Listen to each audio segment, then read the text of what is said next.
I'm Theron Q. Ramacharaka.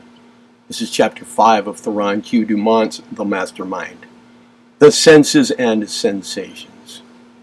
It is usual to begin all teaching concerning the mind by a general discourse upon the senses. This is indeed the only logical approach to the main subject, for the impressions received by us through the senses, the sensations, have well been called the raw materials of mental activities. It is well that the mastermind become acquainted with these raw materials, which it expects to use. In popular usage, the term sense is commonly employed as identical with understanding, or with reason. But in psychology, the term has a far more restricted meaning. In psychology, the term sense has the following meaning: the faculty possessed by conscious creatures whereby they perceive external objects by means of impressions made upon certain organs of the body, or whereby they receive impressions concerning changes in the condition of the body. The term sensation in psychology is defined as an impression made upon the mind through the medium of the nervous system, and usually through one of the organs of sense.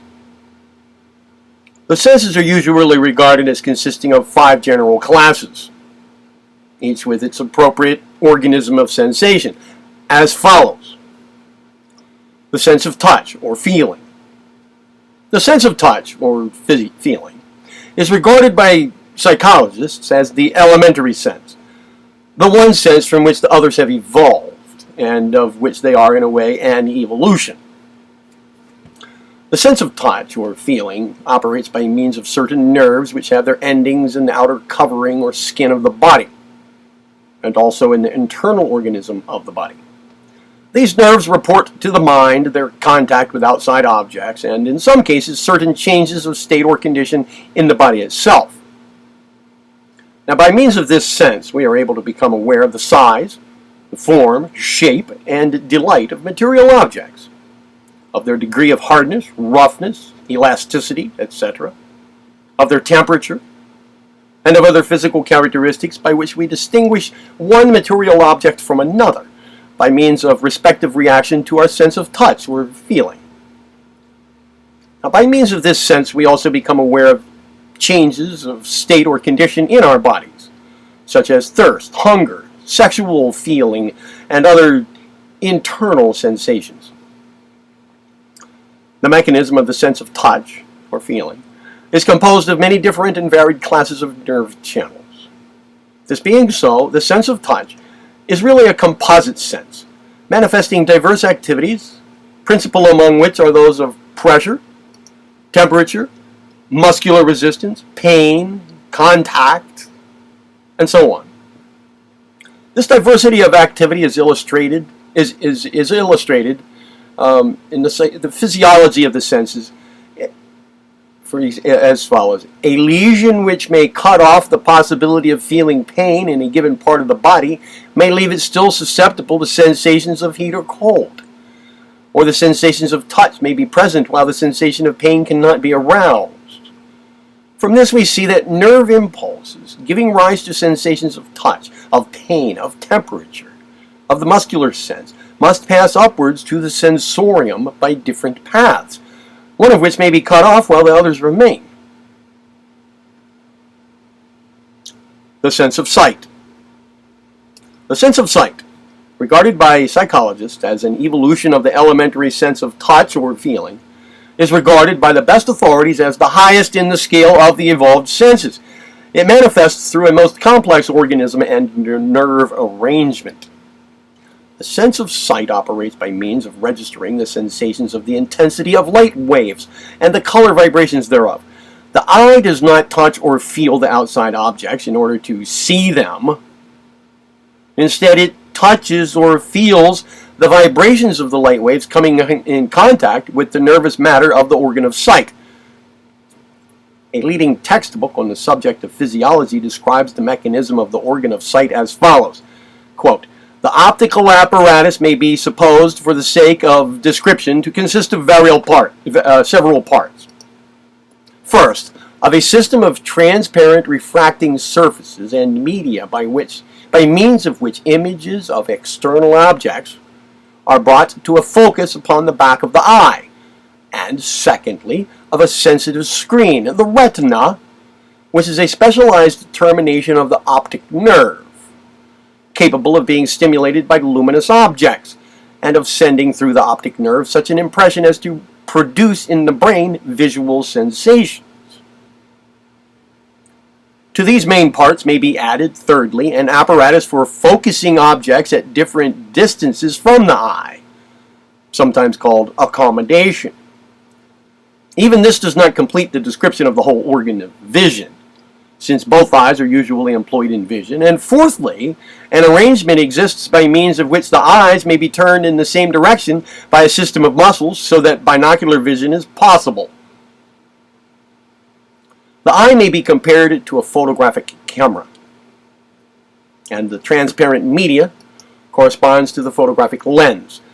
In such a camera, images of objects are thrown upon a ground glass screen at the back of a box, the interior of which is painted black. In the eye, the camera proper is represented by the eyeball with its choroidal pigment, the screen by the retina, and the lens by the refracting media. In the case of the camera, the screen is enabled to receive clear images of objects at different distances by an apparatus for focusing. The corresponding contrivance in the eye is the accommodation. The iris, which is capable of allowing more or less light to pass into the eye, corresponds with the different sized diaphragms used in photographic apparatus. The retina of the eye, above mentioned, is a very sensitive membrane of nerve matter lining the back of the eye and being connected with the minute ends of the optic nerve. From the retina, the impression is conveyed by the nerves to the brain. The sense of taste. The sense of taste, another evolved sense, manifests by means of certain nerves terminating in the tiny cells of the tongue, known as taste buds. The latter are stimulated chemically by objects brought in contact with them, the impulse being conveyed to the nerves and by them transmitted to the brain. Physiologists classify the sensations of taste into 5 classes: sweet, sour, bitter, salty, and hot. Hot as in the case of hot pepper, and so on. The sense of smell. The sense of smell, another evolved sense, manifests by means of delicate nerves terminating in the mucous membrane of the nostrils, the latter registering contact with minute particles of material objects entering the nostrils, and also registering differences in the chemical composition of such particles, the message of the nerve ends being transmitted to the brain. The particles of the, so to speak, smelled object must have actually entered the nostrils and have come in contact with these nerve ends in order to have been sensed. Mere nearness to the organ of smell is not sufficient. Actual contact must be had, or we will smell nothing. We smell the rose only because minute particles of its substance are carried into our nostrils. We smell gas because some of its particles enter our nostrils. The sense of hearing. Now, the sense of hearing, another evolved sense, manifests by means of delicate nerves terminating in the inner part of the ear. The eardrum, or the tympanum, vibrates in response to the air vibrations or sound waves reaching it from the outside. These vibrations are intensified, and the auditory nerve ends take up the impression and pass it on to the brain. Sound waves are sensed according to their characteristics of pitch, intensity, quality, and harmony, respectively. Pitch, intensity, quality, and harmony. The offices of the senses. The senses constitute the doors to the outside world, which when opened permit the entrance of messages from that world, but which, closed, bar the entrance of anything from without. Few of us ever stop to think how completely we are dependent upon these doors of the senses for our knowledge, our experience, and our objects of thought. We take it all for granted and fail to perceive the importance of these senses. Only when one or more of the senses fail us do we begin to realize their importance and the importance of sensations as a whole. It is only when we stop to think how completely shut in and shut out we would be if all our senses were destroyed that we begin to realize just how dependent we are upon the senses and sensation for our knowledge, our thoughts, our feelings, and our general mental life and being. A leading psychologist has said, quote, "Suppose a child of intelligent parents were ushered into the world without a nerve leading from his otherwise perfect brain to any portion of his body, with no optic nerve to transmit the glorious sensations from the eye, no auditory nerve to conduct the vibrations of the mother's voice, no tactile nerves to convey the touch of a hand, no olfactory nerve to rouse the brain with the delicate aroma of the orchids and the wild flowers in spring, no gustatory, thermal, or muscular nerves. Could such a child live?" As the years rolled on, the books of Shakespeare and of Milton would be opened in vain before the child's eyes. The wisest men might talk to him with utmost eloquence, all to no purpose. Nature could not whisper one of her inspiring truths into his deaf ear, could not light up that dark mind with a picture of the rainbow or of a human face. No matter how perfect might be the child's brain and his inherited capacity for mental activities, his faculties would remain for this life shrouded in Egyptian darkness. Perception could give memory nothing to retain, and thought could not weave her matchless fabrics without materials. Another psychologist has said, if it were possible for a human being to come into the world with a brain perfectly prepared to be the instrument of physical operations, but with all the inlets to sensations closed, we have every reason to believe that the mind would remain dormant like a seed buried in the earth. And another says that the powers of the understanding would forever continue dormant, were it not for the action of things external to the body, is a proposition now universally admitted by philosophers. And another says, apprehension by the senses supplies directly or indirectly the material of all human knowledge, or at least the stimulus necessary to develop every inborn faculty of the mind. And another says, even the highest ideas are slowly and gradually developed from the accumulation of sense experiences, and their truth is only guaranteed by the possibility of finding concrete examples for them in real existence. And yet another says, the activity of the mind is just as much the result of its consciousness of external impressions, by which its faculties are called into play, as the life of the body is dependent upon the appropriation of nutrient materials and the constant influence of external forces.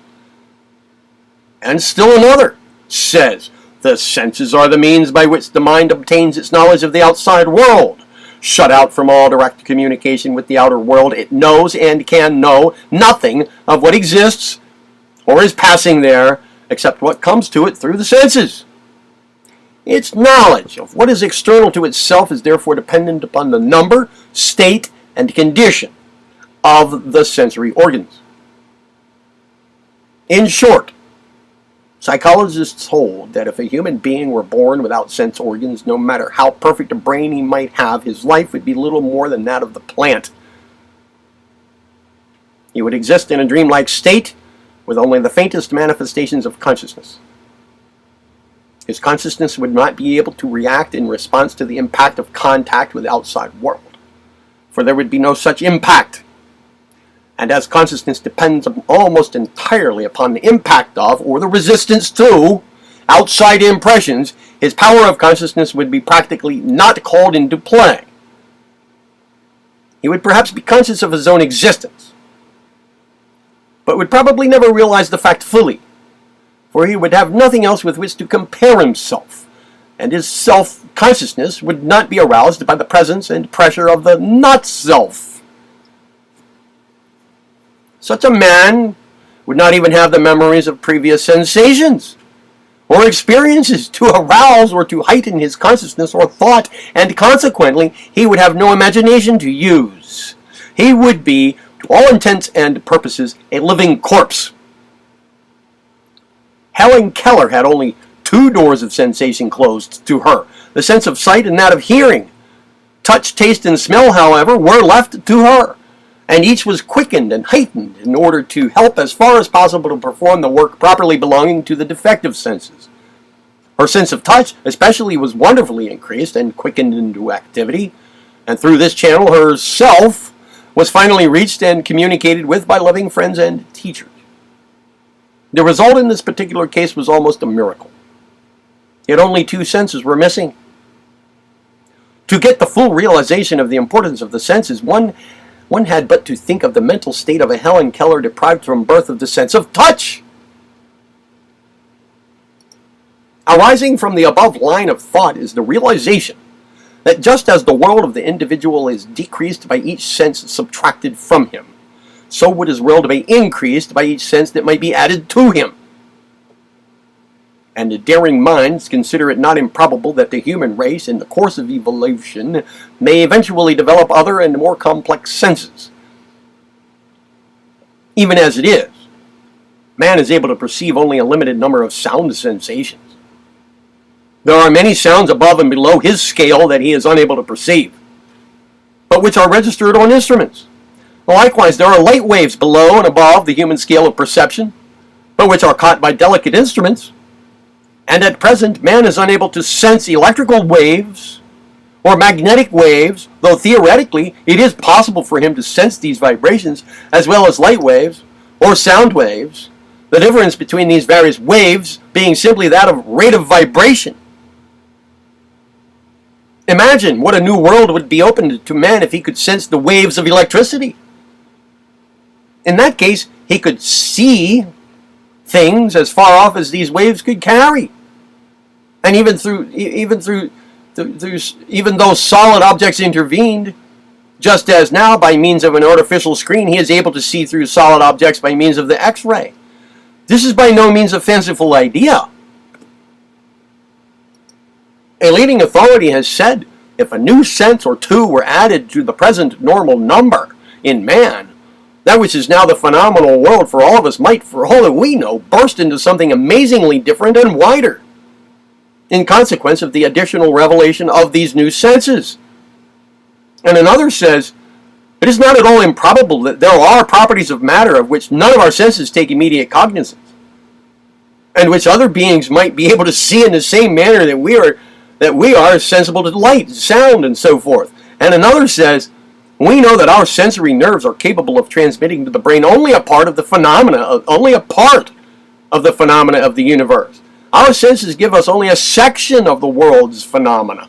Our senses usher only certain phenomena into the presence of our minds. If we had three or four new senses added, this might appear like a new world to us. We might become conscious of a vast number of phenomena, which at present never have any effect upon our nervous organisms at all. It is possible to imagine a race of beings whose senses do not resemble ours, inhabiting other worlds. A fanciful illustration of the part played by the senses in our mental world is offered by a writer who says, the late Professor James, that would be William James, once suggested as a useful exercise for young students a consideration of the changes which would be worked in our ordinary world if the various branches of our receiving instruments happened to exchange duties. If, for instance, we heard all colors and saw all sounds. All this is less mad than it seems. Music is but an interpretation of certain vibrations undertaken by the ear, and color but an interpretation of other vibrations undertaken by the eye. Were such an alteration of our senses to take place, the world would still be sending us the same messages, but we would be interpreting them differently.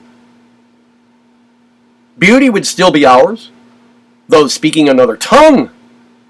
The bird's song would then strike our retina as a pageant of color, you see.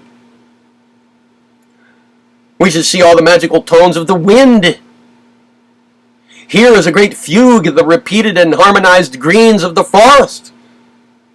the cadences of stormy skies? Did we realize how slight an adjustment of our own organs is needed to initiate us into such a world?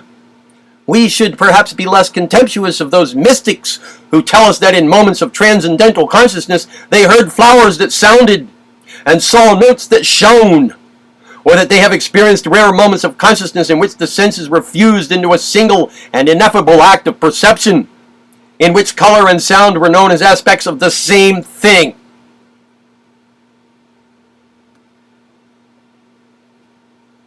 As has been said, at the last, all of the five senses are regarded by physiologists and psychologists as but different aspects or phases of the one elemental and basic sense, the sense of feeling.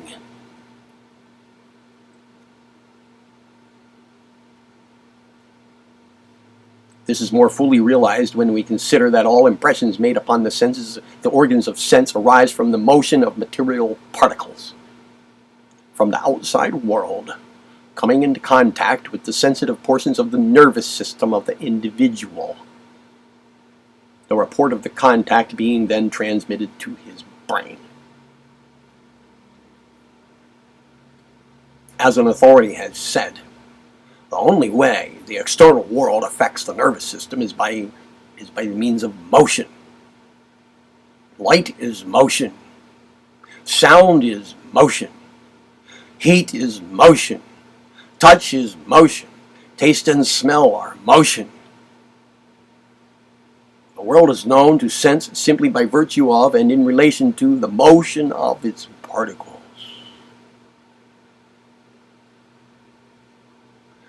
These motions are appreciated and continued by the nervous system, and by it brought at length to the mind's perception. The last material action we can trace in every process of sensation previous to its entering the abode of consciousness is motion. And so at the last, we are conscious of these different forms of motion of things of the outside world by some form of the sense of feeling. Sight is but the feeling of the impact of the light vibrations. Sound, but the feeling of the impact of sound vibrations. Taste, but the feeling of the vibrations of chemical action of the particles of material substances brought in contact with the taste nerves. Smell, but the impact of the particles of material substance brought in contact with the nerves of smell. And touch, but the feeling of the contact with outside physical objects. And internal feelings, but the feeling of certain states of conditions of the internal organs or parts of the body of the individual. And so we see that the various sensations are all but forms or phases of the feeling arising from the contact with certain sensitive nerve ends with outside things, and the transmission of such a report to the brain. And when these reports to the brain are made, the sense impression becomes a full sensation. An authority says, a sensation is a state of consciousness resulting from nerve action. When a stimulation of a sensory nerve is transmitted to the brain so as to affect consciousness, the result is a sensation. No one can tell us why nerve action affects consciousness, but such is the fact. And here we come into the presence of the great mystery of consciousness. Consciousness is different from anything else in the world of our knowledge or experience. It can be known only to itself and by itself. But even itself does not know just what it is or how it is. As Huxley, the eminent scientist, once said, how it is that anything so remarkable as a state of consciousness comes about by the result of irritating nervous tissue is just as unaccountable as the presence of the genie excuse me, of the genie when Aladdin rubbed his lamp. Let me read that sentence again. Is just as unaccountable as the presence of the genie when Aladdin rubbed his lamp. We shall, in this book, make no attempt to tell just what consciousness is, but shall content ourselves with telling our readers, our listeners, just how it works, and how to use it efficiently and to the best advantage. We have here seen the mechanism of the senses whereby the ego is established in communication with the outside world. Dwelling alone in calm solitude, the ego is constantly receiving the messages from without its dwelling place, as well as from the different rooms of its own place of abode.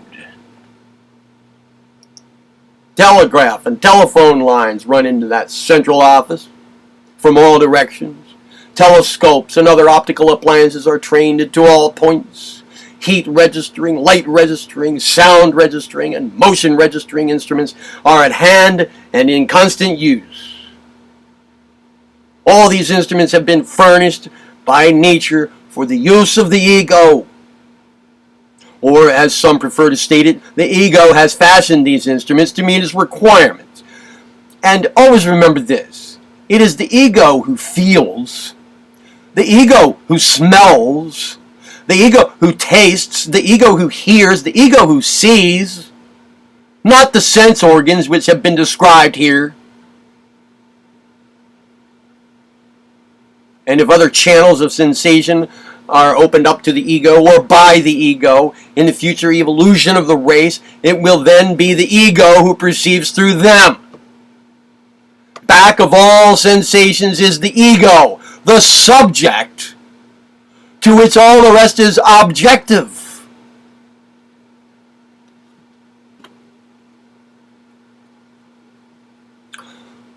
The culture of the senses. The senses may be cultivated in two general ways, as follows. One, by maintaining the sense organs in a state of perfect health and normal functioning. And two, by employing each sense by means of the voluntary attention, according to the universal law of use, which operates so as to develop and perfect the physical organs and parts and the mental faculties in response to the demands made upon them by use and active employment. The first of the above-mentioned methods are outside of the field and scope of this book, and the student is referred to works along the general lines of physiology and physical well-being for detailed information upon that score. The second of the above-mentioned methods will be considered in detail as we proceed in this book to a consideration of the subjects of perception and attention, respectively. Here is the thing in a nutshell. The senses may be cultivated and rendered more efficient by A, giving the sense organism the proper physical care and attention, and B, by employing the senses intelligently and toward definite ends under the direction of the will. And the latter is a task of the mastermind.